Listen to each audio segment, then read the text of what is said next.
इस वीडियो में हम आप सबको सिखाएंगे बेलन का वक्र पृष्ठ निकालना। वक्र पृष्ठ या इसी को वक्र तल भी कहते हैं। तो वक्र पृष्ठ क्या होता है? देखिए ये बेलन है। बेलन में 3 सतह होते हैं।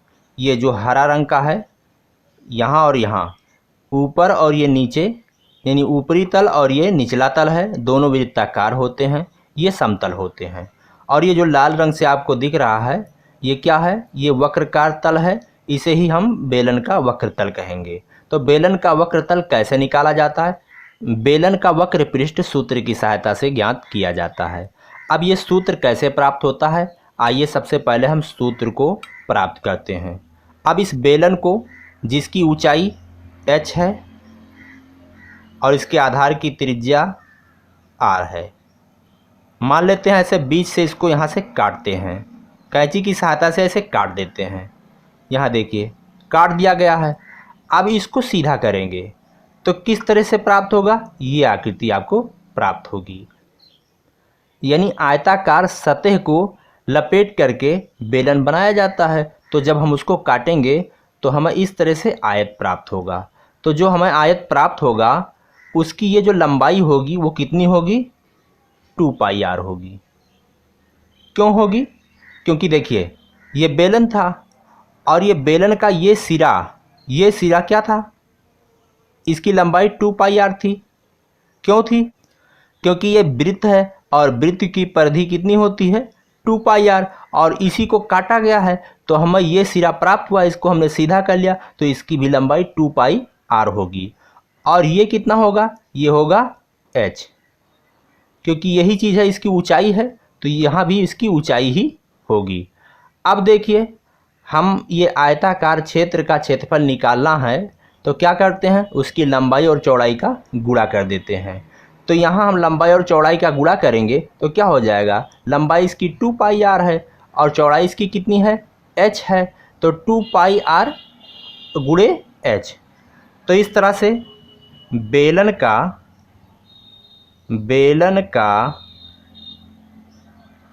वक्र पृष्ठ वो किसके बराबर होता है? 2πr गुणे h। तो 2πrh। तो यह है सूत्र। तो इस सूत्र को आपको याद कर लेना है। अब चलिए आइए हम प्रश्न हल करते हैं।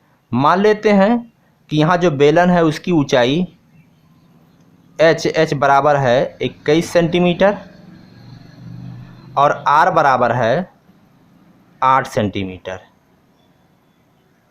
तो इस बेलन का वक्र पृष्ठ ज्ञात करें। तो चलिए हम ज्ञात करते हैं। 2π का मान कितना होता है?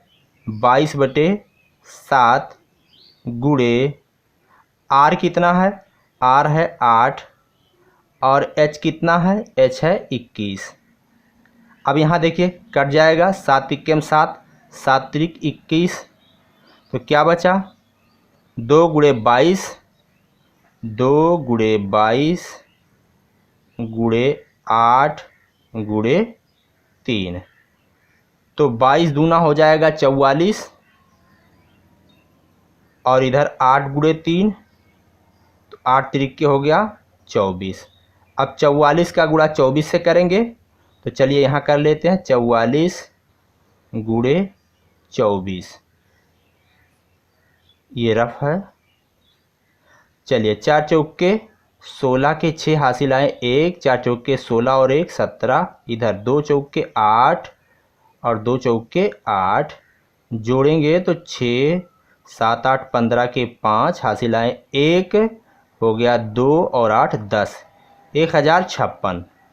तो आया 1056 और इसका जो मात्रक होगा वो वर्ग इकाई होता है। क्षेत्रफल का मात्रक वर्ग इकाई होता है। यहाँ इकाई आपका सेंटीमीटर है तो हो जाएगा वर्ग सेंटीमीटर। तो यह है उत्तर। यानी किसी बेलन का अगर आधार का त्रिज्या 8 सेंटीमीटर है, उसकी ऊंचाई 21 सेंटीमीटर है, तो उसका वक्र पृष्ठ का जो क्षेत्रफल होगा वो 1056 वर्ग सेंटीमीटर होगा। तो दोस्तों इसी तरह से आप किसी भी बेलन का वक्र पृष्ठ निकाल सकते हैं, बशर्ते आपको ये सूत्र याद होना चाहिए। तो मुझे आशा है कि मेरा ये वीडियो आपके समझ में आया होगा। आप हमारे वीडियो को लाइक करिए, शेयर करिए, हमारे चैनल ज्ञान का सागर को सब्सक्राइब करिए। हम आपसे मिलेंगे अगले वीडियो में। इसी के साथ कहते हैं जय हिंद, जय भारत।